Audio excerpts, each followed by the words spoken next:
Well, there's nothing like the present to tell you the story of Cathy. Now, Cathy is number 2. I started in a story of 12 murders, and I don't know if there's going to be that many yet. We'll let you decide after you hear the story of Cathy. Cathy walked in my junk store. Oh, God.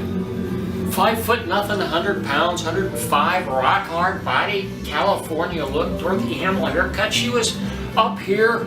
She was going to Hawaii. She was a Hawaiian. She really had that howly color, and she lived in Apache Junction in a travel trailer. And she told me she'd be traveling around the state selling casual insurance, supplemental. Man, I fell in love. She was here for a couple of days, and then she went to Hawaii, and we started getting together every weekend. She'd come up here, and then we'd travel, and I'd go to there, and we'd travel, and man, to be in love. It's been a long time since, but that's another story.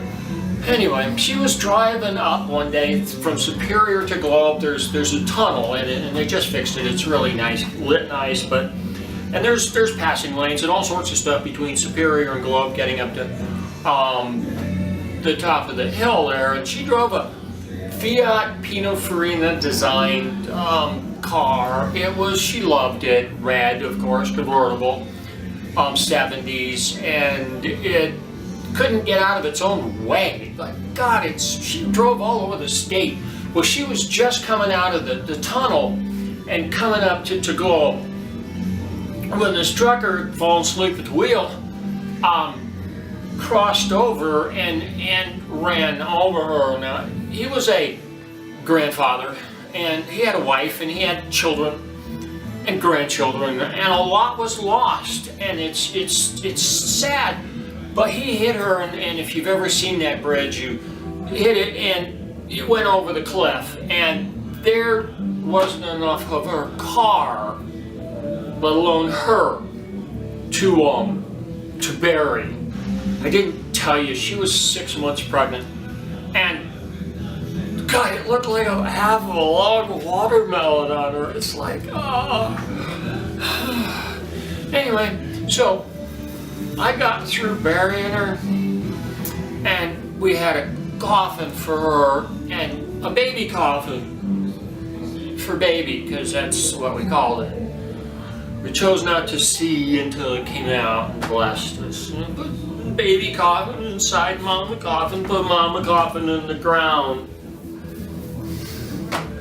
Life goes on. Anyway, about a year, and I struggled with this, but about a year later, God, I was in a bar, buddy of mine's having a party and a drink, and inside this bar, oh God, was this girl. She was meaty and loud and wanted to get drunk. Anyway, the bad side is she was also called Cathy. She was on a layover because she was a trucker. Well, that's the next story. Oh, Lord Almighty. I'm Good Junk Sam. This is the story of 12 murders, except at least one of them wasn't a murder. It was a death that tore the soul out of my heart. And the things I've done since have... there is no redemption. Anyway, peace. Wow.